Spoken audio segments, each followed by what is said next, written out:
আসসালামু আলাইকুম। এই ভিডিওতে দেখাবো কিভাবে আপনারা কম্পিউটার থেকে শর্টস ভিডিও ইউটিউবে আপলোড করবেন। তো শর্টস ভিডিও আপলোড করার জন্য যে রেশিওতে ভিডিও বানাতে হবে সেটা হচ্ছে 9:16, অর্থাৎ 1080x1920 এই পিক্সেলে ভিডিও ক্রিয়েট করতে হবে। তো যে ভিডিওটা আমি আপলোড করব সেটা হচ্ছে ডেস্কটপে আসলাম, এখানে দেখতে পাচ্ছেন আমরা এই ভিডিওটা আপলোড করব। তো সচরাচর ইউটিউবে যেভাবে ভিডিও আপলোড করি ঠিক সেভাবে ভিডিও আপলোড করব। তো চলে গেলাম আমি আমার ইউটিউব সাইডে। এখানে আসার পর আমরা সাধারণত ক্রিয়েটে ক্লিক করে থাকি। ক্রিয়েটে ক্লিক করে আপলোড ভিডিওতে ক্লিক করব।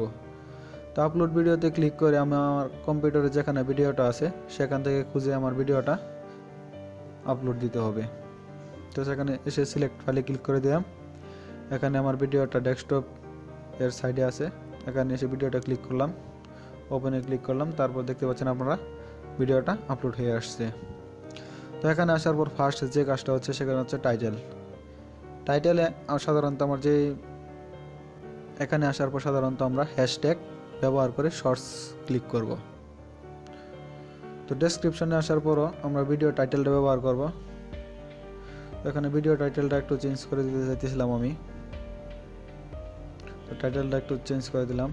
শর্টস যেহেতু আমি হ্যাশট্যাগ ব্যবহার করছি সেহেতু শর্টসটা লিখলাম না, তো ভিডিওটাই লিখে দিচ্ছি।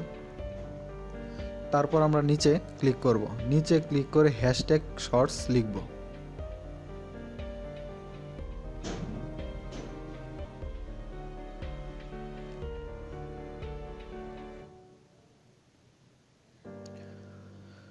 এখানে আসার পর দেখতে পাচ্ছেন আমরা ট্যাগ ব্যবহার করব। ট্যাগ ব্যবহার করছি প্রথমে শর্টস, তারপর যে ট্যাগগুলো আপনাকে সাজেস্ট করবে সেই ট্যাগগুলো এখানে বসিয়ে দিব, আর সবগুলো মোটামুটি ঠিক থাকবে।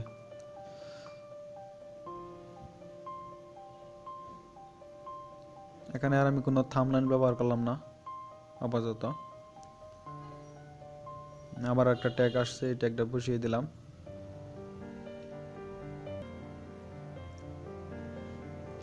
এতক্ষণ আমার ভিডিওটা প্রসেসিং হয়ে গেছে। তারপর নেক্সটে ক্লিক করে দিলাম। তারপর যে মেইন বিষয়টা সেটা হচ্ছে পাবলিক করে দিব। এখানে দেখতে পাচ্ছেন আপনারা সেভ অর পাবলিশড, এখানে এসে আমরা সাধারণত পাবলিক করে দিব। তবেই ভিডিওটা আমি পাবলিশ করে দিলাম।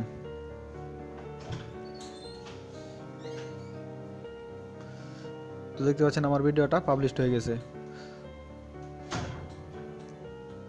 এখন যদি আমি দেখতে পাই তাহলে আমি আবার চ্যানেলে ক্রিয়েট করলাম, এই দেখতে পাচ্ছেন ইউর চ্যানেল। এখানে আসলেই দেখা যাবে এই যে ফার্স্ট ভিডিওটা আমার শর্টস ভিডিওটা আপলোড হয়ে গেছে। তো ফ্রেন্ডস, এভাবে আপনারা ভিডিওগুলো সাধারণত আপলোড করতে পারবেন। তো কেমন লাগলো অবশ্যই কমেন্ট করে জানিয়ে দিবেন। ধন্যবাদ।